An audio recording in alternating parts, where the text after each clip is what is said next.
Bizler 28 Şubat mağdurlarındanız. Diyanetten mağdur edilmişiz ve görevden alınmışız. Bu 17 yıla girdi, 17. yıla girdi.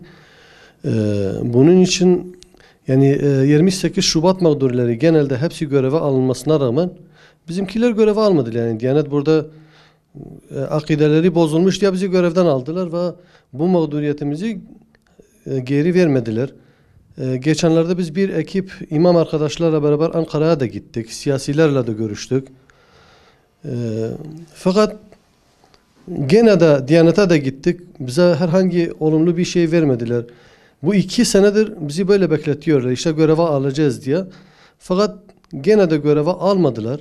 Sadece biz imam olarak Kur'an dersini verip mağdur edilmiş insanlarız. Yani bir imamın görevi Kur'an dersi vermektir. Başka bir şey değildir. Yani Kur'an dersi vermese ne yapacak bir imam? Ve bundan dolayı 28 Şubat'ın fırtınasıyla biz de mağdur edildik. Ve bu hakkımızı sadece biz hakkımızın geri verilmesini istiyoruz. Hiçbir girişim olmadı. Bize sahip çıkmadılar. Ve AK Parti herkese sahip çıktığını söyleye bağıra bağıra bizim dertlerimize çare bulmadılar. Bunu açık açık söyleyelim.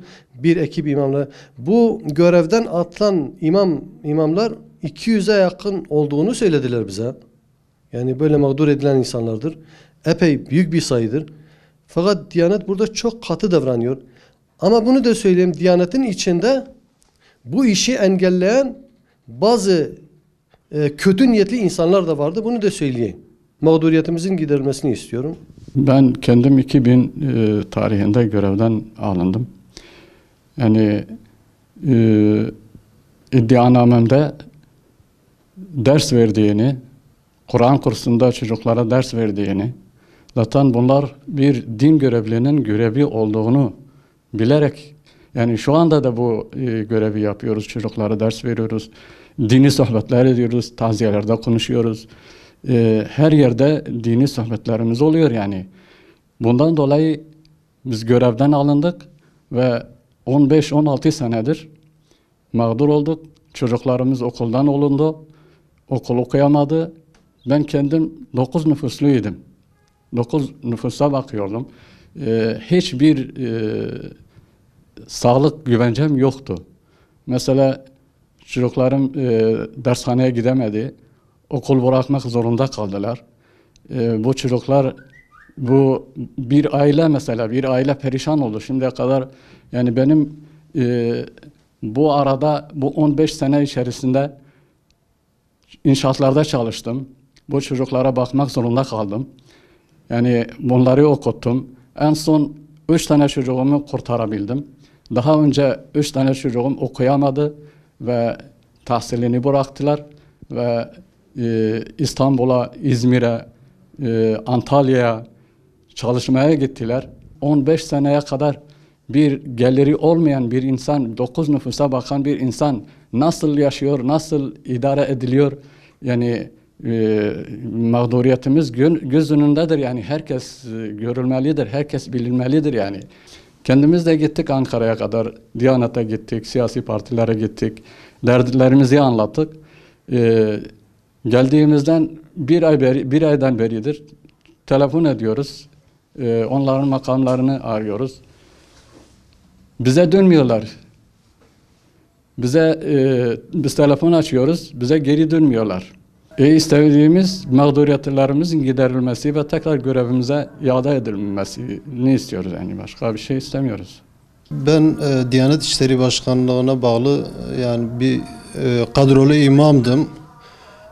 2000 yılında görevden atıldım. Yani hiçbir gerekçe, hiçbir hukuki gerekçe yokken bizi görevden aldılar. Müfettişlerin yani kendince araştırmaları, kanaatleri doğrultusunda tamamen hukuksuz olarak görevden atıldım. 15 yıldan fazladır mağduriyetimiz devam ediyor. Bilindiği gibi 28 Şubat dönemi yani hukuki dayanağı olmayan bir süreçtir. Çoğu insan mağdur edildi. Yani sadece bizim değil, diğer kurumlardan da, Milli Eğitim'den duyuyoruz, Sağlık Bakanlığı'ndan, Sağlık Müdürlüğü'ne bağlı falan. Bütün mağdurların mağduriyetleri giderildi. Herkes görevine geri döndüğü halde Diyanet İşleri Başkanlığı'na bağlı olan bizim gibi mağdurlar hala mağduriyetleri devam ediyor.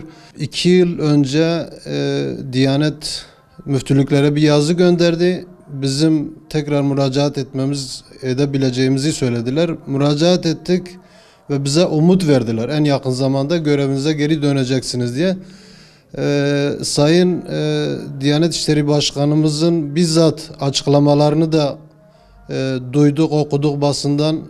Hatta Bitlis'te bir açıklaması olmuştu. Bizim mağduriyetimizin en kısa zamanda giderileceğini bize söylediler, müjde verdiler, bize umut oldu ama maalesef 2 seneden beridir bu beklenti içindeyiz. Diyanet İşleri Başkanlığı'nın da bir an önce bizim mağduriyetimizi gidermelerini istiyoruz ve yani hayret ettiğim ayrı bir konu, siyasilere biz bu konuyu söylediğimiz zaman diyorlar ki 28 Şubat mağduru kimse kalmamış. Yani biz bütün mağdurların hakkını iade ettik, mağduriyetleri giderildi, herkes görevine döndü diyorlar. Yani demek ki bizden haberdar olan kimse yok. Yani mağduruz, uzun süreden beri mağduruz, mağduriyetimizin giderilmesini istiyoruz, görevimize tekrar dönmek istiyoruz.